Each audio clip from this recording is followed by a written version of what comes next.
So here's Keith's C-Rat sad story, or maybe not. Born in America, raised in Australia, and get ready for this revelation. His dad wasn't in the picture.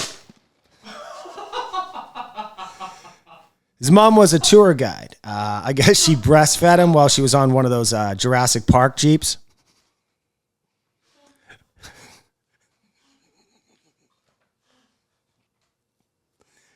Shall I continue? That's a spit take if I've ever seen one in my life. Now, I'm going to give this a 0 on the C-Rat sad scale. Here's how you're going to bump it up to 1. During one of those safaris, a hyena dragged a baby lion cub into the field, and his mother started squirting some of that milk at the hyena, distracted him. Cub got away. That's a good story. You get a 1 for that.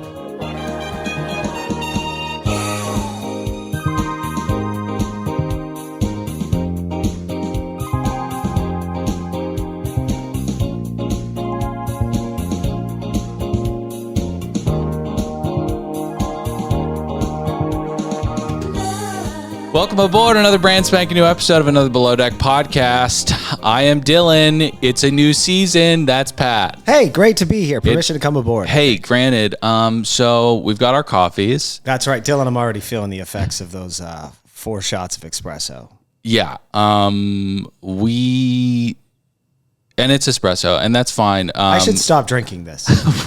We don't fuck around, okay? We've got a lot of work to do today, but we're beginning our day with each other as podcast brethren to break down the new season of Below Deck Sailing Yacht. Now, Pat, why are we here at 9 o'clock in the morning on a Tuesday? Yeah, well, first off, I'm happy to be here with you, pal. I love doing this with you, but doing it this early in the morning, I'm in misery. Yeah, I can't smoke pot this early in the morning. You know, usually we record in the evenings, and I can get blitzed, you know, because I'm going to go home and then go to bed. But I have too much things today. Well, Dylan, an unfortunate turn of events in last week. Bravo had decided to revoke our early screener privileges for some unforeseen reason.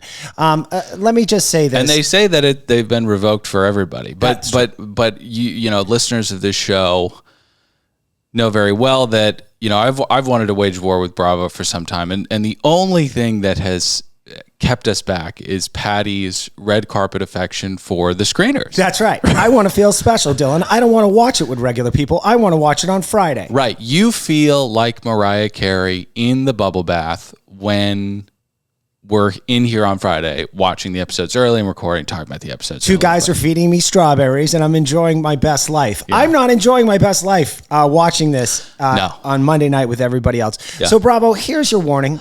You have a week to make this right. If you don't, we will, as the kids say, go rogue.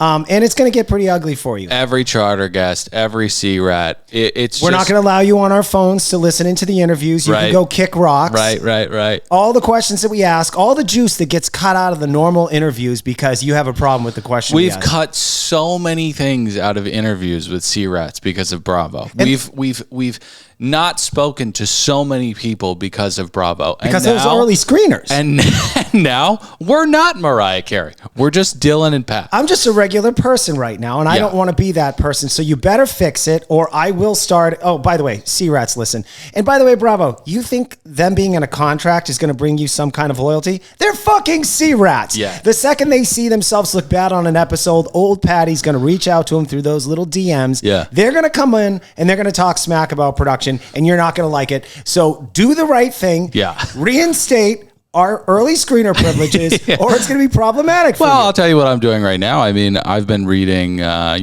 manifestos, Timothy McVeigh, stuff like that. I'm essentially pouring gasoline over massive drums of styrofoam, and we're getting ready to just light it on fire, okay? So 1 week, Bravo. That's it. 1 week. And the fact that it's so melodramatic, you know, it reminds me of the hacky Days of Our Lives conversation that Daisy and Gary have. That is so funny. I have a note called it The Days of Our C-Rat Lives. Oh, really? I don't need that story in this show. We'll get there. There was a big strike. We'll talk about it. But the melodrama surrounding this, Gary King got in trouble with a makeup artist, and he was accused of sexual assault. Yes, he was accused. It was very serious. I don't mean to patronize or minimize it. Yep. But because of that or events that are unfolding in the season, we can't have. No one cares about your show. I know. The shroud of secrecy. Cares. No one cares. Okay, you have a fucking womanizing drunk sea rat. Like we haven't seen that before. Right. And he may or may not have sexually assaulted someone. I think they're still trying to, I don't know where they are with that. Right. I don't like him. And pretty much everyone that watches this show has turned on him. You made a bad move allowing him to come on another season because most of us can't stand him. Right. Right. Okay? Yeah. What's your big secret you're hiding? By the way, we want to be Mariah Carey. We're just a little pissed off this morning. Let's take a sip of our coffee. What do you say when you're doing like downward dog or? I don't even know what that word means. Well, at the end of... Is it like yoga or something? Yeah, at the end of hot yoga classes, you say like Prahimbanansa Yogananda, something like that. Okay. And it's like Anyways, I just want to say I'm not going to be in Zen, Dylan. Okay, that's fine. Let's start with our pots. Pat? First, Love is Blind. Oh, yeah. By the way, I want to thank everybody. We're up in the charts. The show is growing. Thank you for that. We are covering so many shows right now. A lot of Patreon too. Oh, we came out of summer vacation and we are really working hard for you. So we're doing Love is Blind season 7. Yeah, the weather's cooling. Oh, wait, it's not. And we're ready to get back to work. There's you know what I mean? Guy that they allowed to be as a member of the cast of Love is Blind that left his 3 kids and wife to be on the show, and they didn't vet him. Yeah, and he just said, you wouldn't have wanted to meet me in the past. I was a bad guy. And he meant 3 weeks ago when he left his 3 children crying at a doorway to go be on a television show. Yeah, exactly. So it's an amazing show. Love is Blind. Salt Lake City Housewives. Yep. Real Housewives of Orange County Housewives. Yeah. Salt Lake City and Love is Blind is at patreon.com/another podcast network. Pat and I just did a Zoom. Dot is, I wouldn't say heavily featured in the Zoom, but she makes a couple appearances. So go to patreon.com/another podcast network for all that juicy stuff. Let's get into the show. How many pots do you give it? Okay. As an episode, first off, you can tell they've been sitting on this footage for over a year and a half. You can see how much they've manipulated it. It's clear in the editing. They tried to move it faster. And if you didn't notice, they're trying to carve Gary out of the episode or minimize him in the actual show. Did you notice that at all, Dylan? No, and I think you're wrong. Okay. I have a theory that Gary King, because they have a Gary problem, has been set up to have his head chopped off like Ned Stark. Somewhere in the middle of the season, production will have said, everyone hates this guy. We made a mistake. We need to get rid of him. The second he makes one mistake, you're going to fire him, Captain Glenn. That is my prediction. Oh, okay. Okay. All right. So one of the things that really stunk about last season was the love triangle. Ugh. I like Colin. I like Daisy. Can't stand Gary King. Can't stand the 3 of them together. It became tiresome. Everyone has a good run, and then it's time to retire. Why these 3 were not retired sooner, I have no idea. Just a couple of Kid Icaruses thinking, it's our second season. We can fly all the way up here. No, you can't. Your sea rat wings will burn. You'll crash to the fucking ground. Because it's like watching the same movie over and over with the same actors. Yeah. And Gary's not that interesting. He's a pretty one-dimensional human being. I've not seen anything. You're talking about like Notting Hill? Yeah, that's what I mean. Mm-hmm. Yeah. Well, Gary is just pretty much a simpleton, and it's time for him to go. And I can't stand, and I hope we don't see any more of it this season, the one life to live scene on the deck of the boat between Daisy and Gary. So forced. Daisy, you should be ashamed of yourself. Get some acting classes. You couldn't act your way out of a wet paper bag. It was pathetic. Please, Bravo, if you have any more of this footage, edit it out in the next episode. We don't care. We want new Sea Rats. We want new Sea Rat fun. The storylines of Daisy and Gary are old. No one cares. Right. No one cares. Right. Get rid of that. Okay, so I hated that. All right, the 22-year-old You're going a little long for your pots right now, I just want to tell you. Oh, I am? Yeah, I mean, I got you on a clock. Okay, well, I'm happy for a fresh start. I thought it was a decent episode. It flew by really quick. Yeah. And I'm curious what's going to happen with this season. 50 knots. How many times have you seen Notting Hill? 4 times. Really? I saw it in the movie theater twice. One time because it came out the same month as Phantom Menace, and I bought a Notting Hill ticket thinking I could sneak into Phantom Menace, and the seats were filled.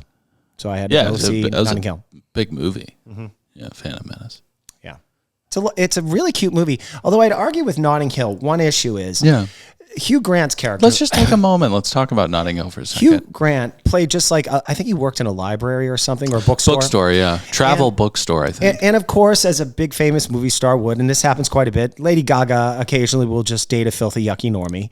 Well, Lana Del Rey just married an bayou rat. Yeah. That's right. So they do it. And so Julia Roberts, because, they need, celebrities can either, become cobblers like Daniel Day-Lewis, or get violently addicted to drugs like Aaron Carter. And 90% of the business. Or they can kind of fetishize the freaks that all of us are to them, Regular people. I want to marry somebody that dips Copenhagen, Yeah, well, if you remember at the tail end, it's the third act, Hugh Grant listens in on a scene being done by Julia Roberts and her co-star, in which she shares the guy that's here to see her is just a friend, and she doesn't really have much interest in him. He's very hurt. It's really because Julia Roberts was trying to brush that actor off and not share any personal details. Right. It's one of those plot points that was really stupid. Well, it's just, it goes to show you, and we'll stop talking about Notting Hill in a second, but it goes to show you that, the normies don't really understand the politicking involved in those industries. You know what I mean? That's why Barack Obama's chef ended up face first in a shallow puddle of water. I can't wait to talk about this chef. He claims to be 22. His teeth look every bit of 29. Okay. Yeah. Can I pot? Please. Oh, I'd forgotten you haven't even given me 72 pots. Fine episode. We've got to do something with the Davide. All right, Dave. I'm glad you touched on this because this is normally me that fucks up things. Okay. No. Okay. No, I have a real problem with casting here. We have a D problem. We have a Daisy. We have a David, or whatever the fuck his name is. We have a Deanne and we have a Diane. Okay, you're all getting nicknames. This is not going to work out for old Patty. I drink way too much while I'm potting. Well, it's very clearly that you drink a lot while you're watching, too, because we don't have a Diana and a Deanna. That's the same person who was raided by the FBI. Oh. I think she's a spy. But, yeah. A Danny. We have a Danny. We have a Danny. That's right. A Danny and a Diane. Yes. Okay. Boy, crazy Danny. Yeah, excited to get to her. We got to do something. You know what? I'm not going to get into the specifics of how a lot of the men on this show look like broke versions of Fabio. I don't know why we get these people. Let me say this. The girls are all gorgeous, right? They're, well, not gorgeous. The girls are lookers. Can we get the caliber of guys up a little bit? Mm-hmm. What are we doing here? I know that C-Rats aren't the hottest people in the world, but, you know, I just feel bad for the women. I mean, Deanna, the fucking Ukrainian spy or whatever the fuck her name is, says, you know, I find everybody repulsive, but Stockholm Syndrome will take place at one point. Yeah, so. One of those dudes brags about raving for 20 years. He looks every bit of a guy who's been raving for 20 years. His fucking hair's falling out of the top of his head. We have these talking head looks where, and we had it with, who was the binder of universes last season? I forget. It was literally the season we just did, the bosun. He held universes together. Oh, Ian. Oh, my God. Boy, how soon we forget. I know, and it's important to forget. I got to learn new names. You know, we talked about it on Love is Blind. The sequence of Love is Blind characters is you go, oh, this person's interesting. Oh, they might be evil. Oh, they're absolutely evil. Oh, I completely forgot they exist. That's the sequence of our relationship with these people. Anyways, it was a good episode to begin with. Cloyce, I'm excited to get into. Cloyce. But yeah, we've got a lot to talk about. How are we going to name, what's the engineer? How are we going to say his name? We don't even know if, what did you say? Davidil. I don't know. I'm going to try and be consistent, whatever the hell I call him. We'll figure it out. Hey, listen, it's the first episode. Okay. I'm going to say episode 3. We'll pretty much have the names down pat. But here we go again. The knives are going to be flying, and we're in Ibiza, baby. All the clubs, all the raves all the drugs. We're not doing any of that. We're going to be on a clown car ship with sewage problems. So it's going to be not as sexy. No. Daisy, let's go through the little intro with the characters really quickly. Daisy's not going anywhere near anyone with a dick this season. Impossible. You're a sea rat. Cloyce, first restaurant job when he was 14. Just because he's young doesn't mean he's an idiot. And listen, it does. You know, it's very rare that young people aren't idiots. They can't all be Doogie Howser. Right, exactly. So Keith, fine, nice guy, will, you know, very uncomfortable with the full court press of Danny throughout this episode. Oh, yes. Davidil, we've got to help these people out a little bit with their talking heads. This is where I saw him. He looked like Sabretooth, you know, Wolverine's brother, Wolverine's evil brother. There are so many of these guys that have this man bun, straightened kind of ogre hair that is going on. Like, production must hate these people at the end of the day. They fly out to Los Angeles, they go to whatever fucking hotel that is. What's it called? Oh, the Garland. The Garland. And these production people are just reminded of how much they hate these sea rats. So they just tell them they look great and they need to be better people. Emma should have applied herself more in high school. It's too late. You're a sea rat now. And Danny wants to shake her ass for some money, and any male attention she gets, she yells and says, "Get your tits out." This is perfect for Gary. Perfect for the show. Yeah. Right? We need this. Yes. So Glenn is wondering who his bunk buddy is going to be. Hopefully he doesn't get a hydro flask dropped on his skull at 3:00 in the morning. Yeah. No one's head should be a drink holder. A drink holder. Yeah. You know, I want to say this about Glenn. I know that he loves to sail the high seas and enjoys being a captain, but there is also killing oars. That's right. But there is this whole part about having to bunk with someone. Yeah. When you have a fancy title like captain and you're over 42, you shouldn't have to sleep 4 feet from another man's feet. Am I right? You're 100% right. Because if they told old Patty, "Hey, Patty, you want to be a captain? You get to travel the world for free. You're going to be working, drinking around a bunch of young people." All right, well, what's the hang up? You FaceTime the kids every once in a while. That's right. The perfect kind of parenting. Right. And then they say, "Well, you're going to have a bunkie." And I'll be like, "Yeah, but I'm 43. Yeah. And they're like, "Well, that's part of the deal." I'd say no bueno. No bueno. Not going to happen. Absolutely not. If I'm not sleeping in my bed or a bed of equal comfort of my bed, I'm likely out on the plane. You know, Dill, I saw this, I don't know, it was like a documentary or something. It showed like China, you know, because they got so many people there. In hotels, they have billions. They have these tubes that people sleep in. Yeah, it's got Japan a nice little too. TV in there. Yeah. You know, human beings don't need a lot of room to actually kind of feel like they have their own those space. Those are.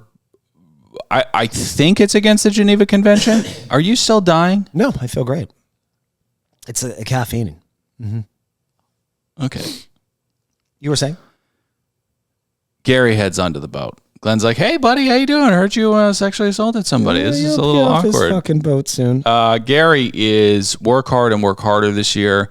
How long are we going to give him until that edict breaks? Well, we saw some footage from the future episodes. Not long. Right.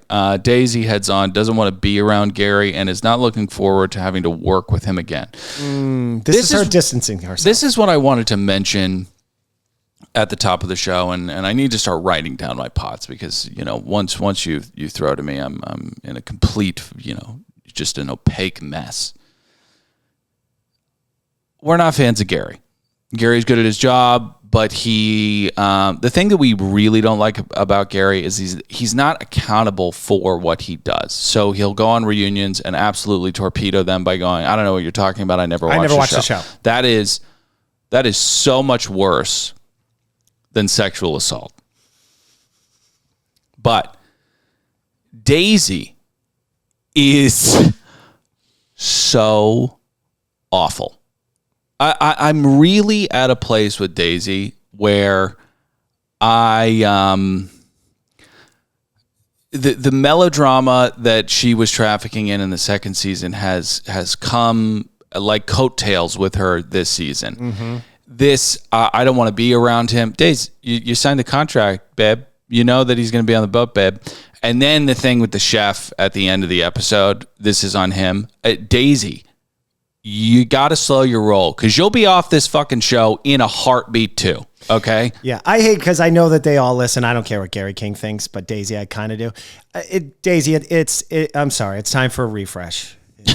Yeah. Season 6. Let's get through this one. Davidale is up next. No, Cloyce is up next. He has extremely dry sarcasm and is, I believe he said, fucking delicious. Don't say that. I just hope he's a smoker. Why? His teeth are yellow. Okay. Come on, dude. You're 22. Come on. Yeah. So brush 2 times a day. Davidale, is that what we're calling him? Davidale? Davidale. His name is Davide. Now, are we done with that? Because is this the part where Cloyce starts getting into that? He hints that he's kind of into not the women that are on the boat. He's kind of into women that are, a little older. Well, yeah, he says that he's, he doesn't say older. He doesn't specify older. I thought he did. No, he doesn't.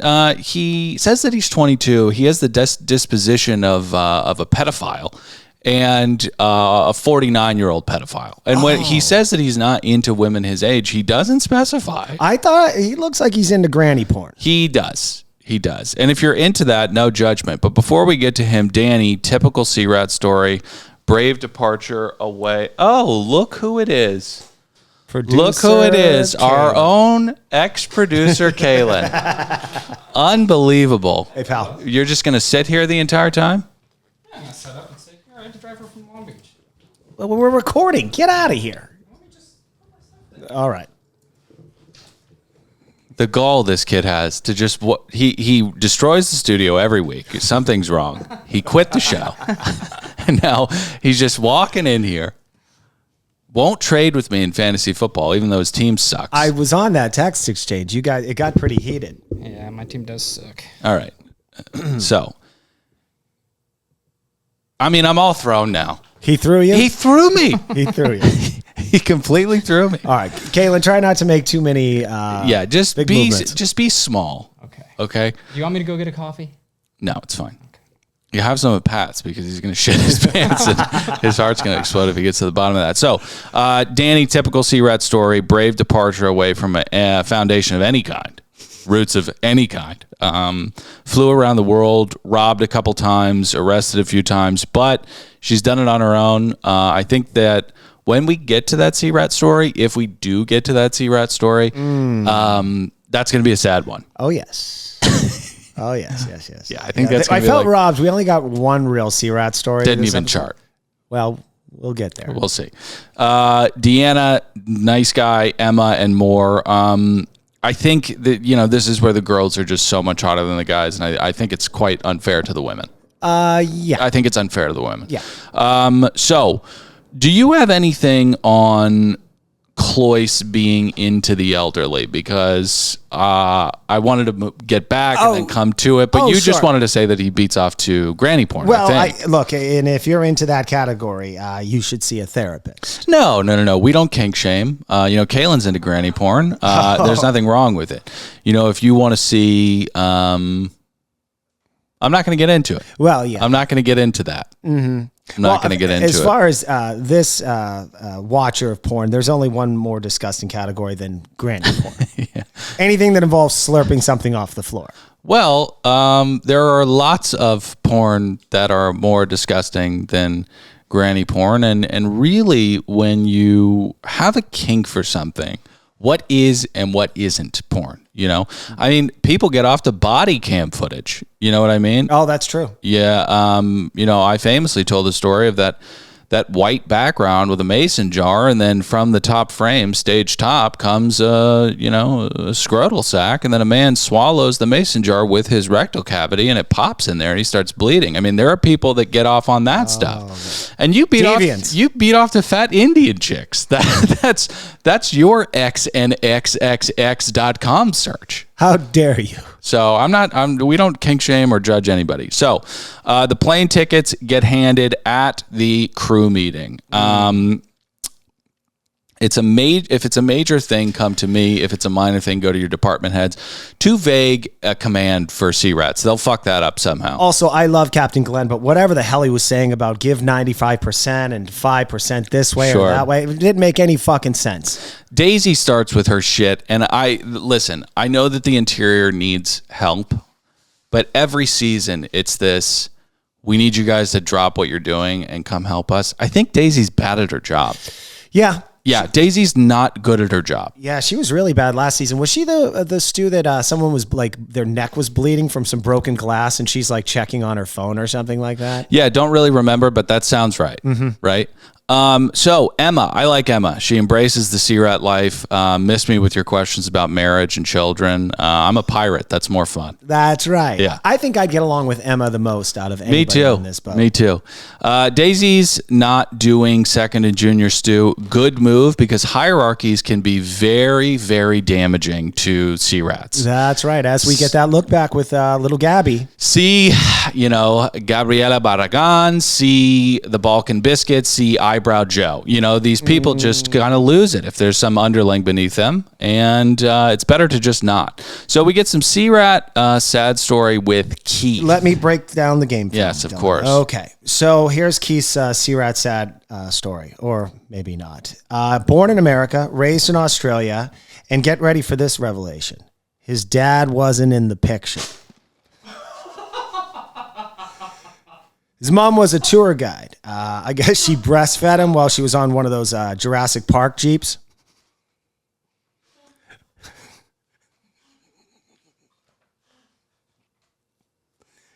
Shall I continue? That's a spit take if I've ever seen one in my life. Now I'm going to give this a 0 on the C-Rat sad scale. Here's how you're going to bump it up to 1. During one of those safaris, a hyena dragged a baby lion cub into the field, and his mother started squirting some of that milk at the hyena, distracted him. Cub got away. That's a good story. You get a 1 for that.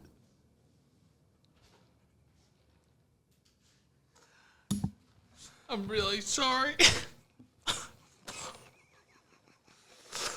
I'm so sorry. He's fucking oat milk all over the place. C-Rat sad stories will do that to you every time. Yeah. No, we definitely, if we're going to get to a 1, we have to turn the milk into some kind of protective measure against a wild animal, obviously. If we're going to charge. Dad wasn't in the picture. Come on. It's like that scene in Mr. and Mrs. Smith where Vince Vaughn gets the $400,000 hit for Angelina Jolie. He's like, I'm going back to sleep. So,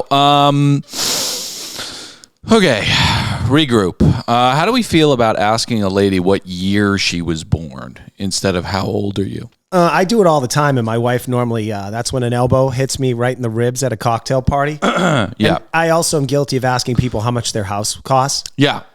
Wife hates that one, too. I'm guilty of that as well. Got a couple friends in escrow right now. I'm like, how much? 1.4 in Panorama City. I got to move. So, 2 single ladies. Deanna says, rightly so. No one's attractive, but I will succumb to the pressures of these walls closing in on me later in the season. Let's do it. It's the first of the season. It's time for the preference sheet meeting. Kaylin's not on mic, but Kaylin, did you watch the show last night? I did not. Oh, you didn't? Okay. I apologize. So, Dr. Contessa and Dr. Scott, we've got this tandem anniversary thing. I was leery of these people, but they're absolutely lovely. Yeah. I think I've seen her before. I think she's done some television.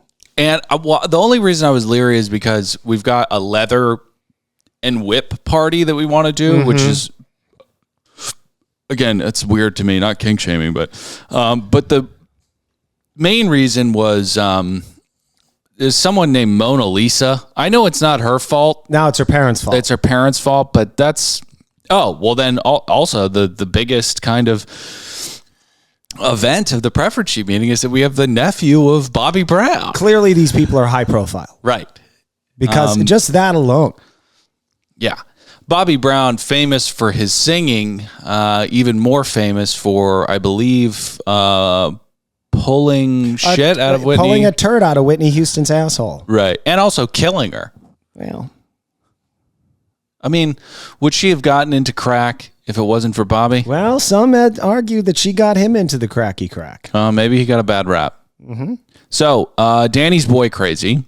Deanna dropped something about being raided by the FBI. Well, she was working for some of those oligarchy people. Yeah. Those Russians over there. Yeah. She lost her goddamn job when the FBI seized one of those boats. Right. Honestly, if those Russians, they paid for those boats, I don't understand how the FBI can seize them. I mean, it's kind of their boat. Yeah. I mean, so what? They're connected to weapon smuggling, drug running, sex trafficking, but it's their boat. Now, if I was the attorney, I go, all that can be true. They paid for this boat. Right. Why do you think people pay for boats? They're absurdly expensive. Do you think they pay for them just because they're fun? No, it's supposed to be a get out of jail free card. Yeah. It's an unbelievably powerful thing, especially in the game of Monopoly. I mean, when you land in jail and you're rolling and you just can't get out, God, you wish you had a yacht. So Cloyce makes scratch-made mayonnaise or aioli with Emma. Mm-hmm.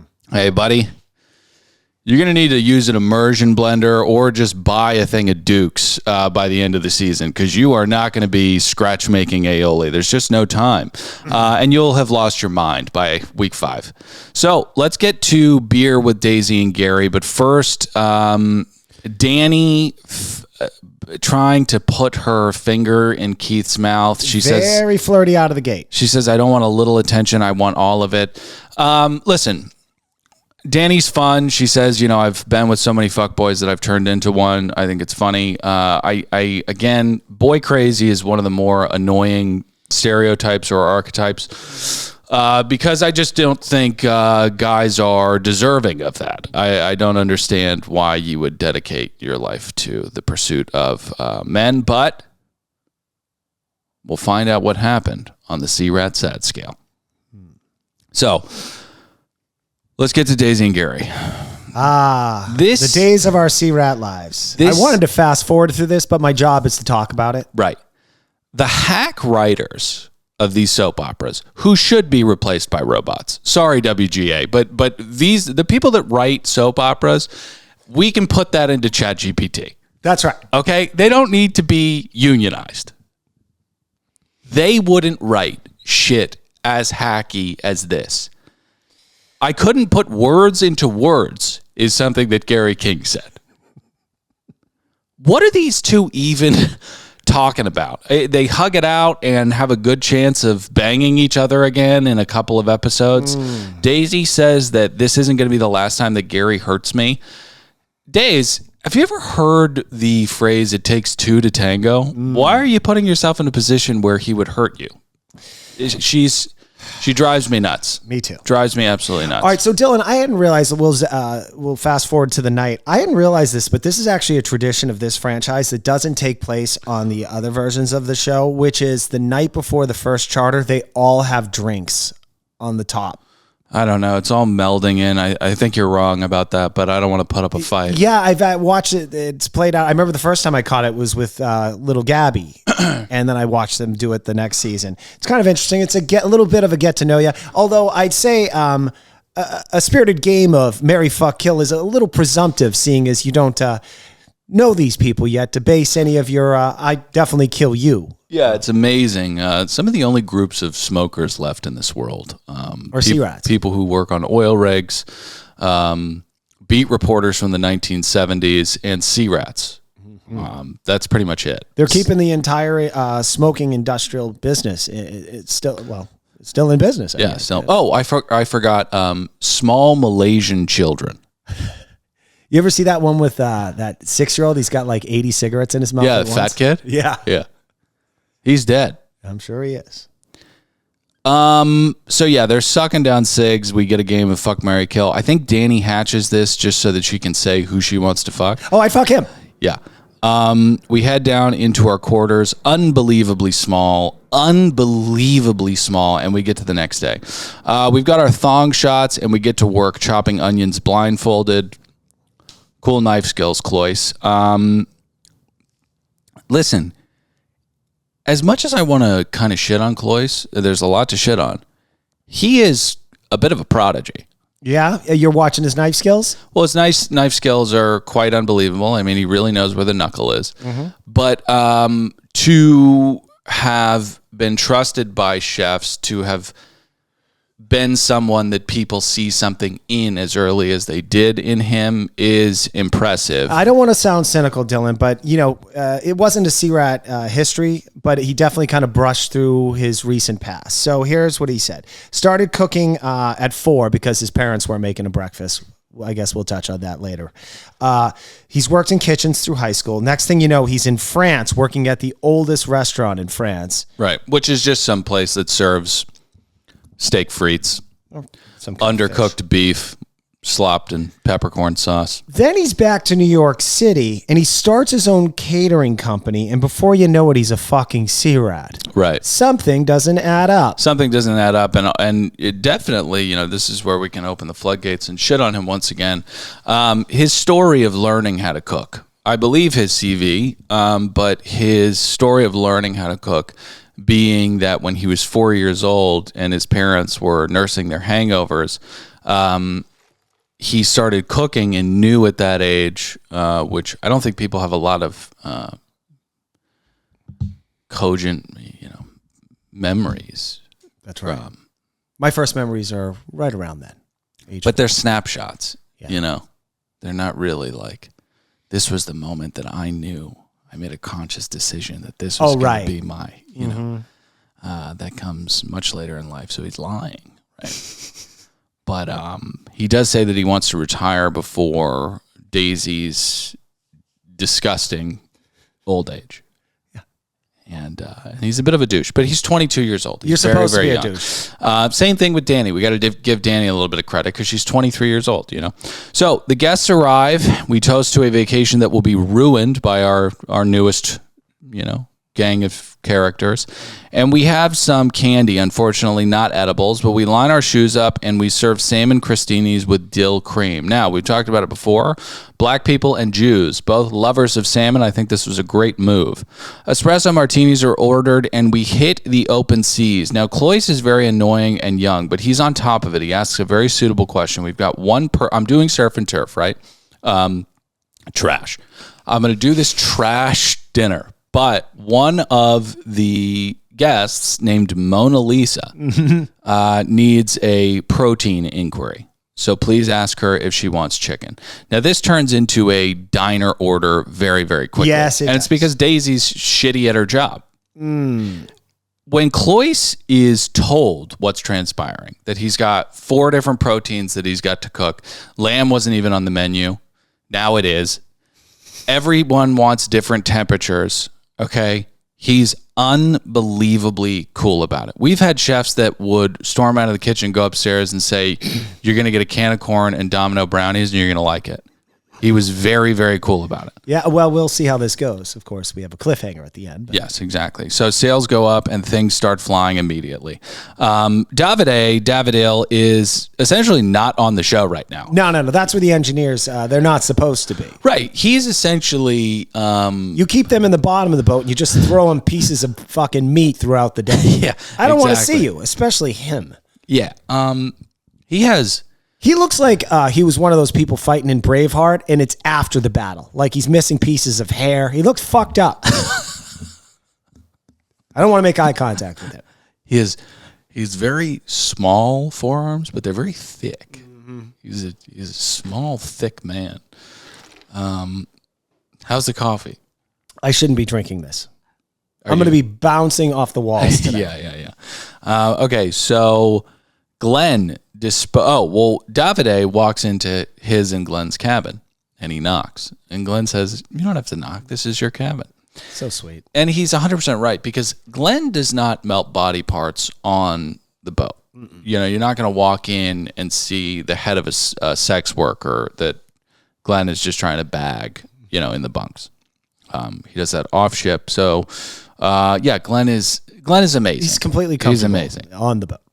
It's like a serial killer. He never brings the body parts back where his children sleep. You know what I mean?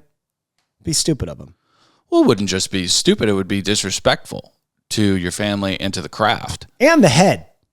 Yeah. Right? That head belongs in a hole out in the woods. Yeah, I just learned this year that you can be charged with abuse of a corpse.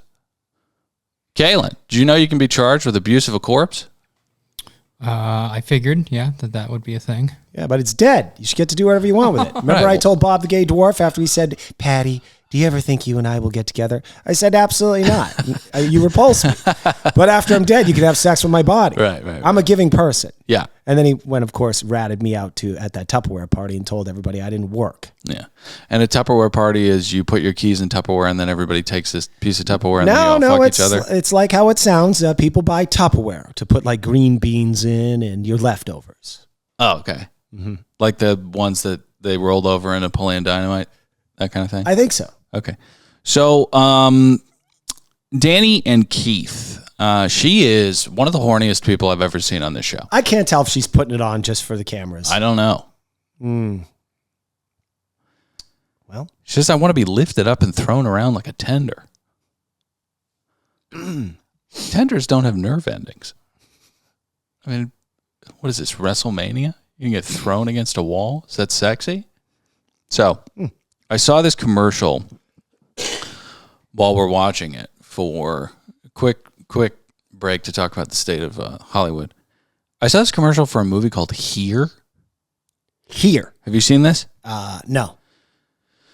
It's a movie about a couple that takes place in one room, and you see their growth over their marriage, but it just takes place in one room. Oh, no, Patty ain't signing up for that. That sounds like a real snore fest. Yeah. That sounds like a play to me. Yeah, it is a play. Yeah, I'm not going to see We've seen a lot of plays translated to film, and they're all, for the most part, fucking horrible. Mm-hmm. This movie is going to be so bad, and you can tell immediately from the trailer, because the two people that star, and we'll get back to Below Deck in a second, but with us watching it live, we're going to have something to say about the commercials, you know? Okay.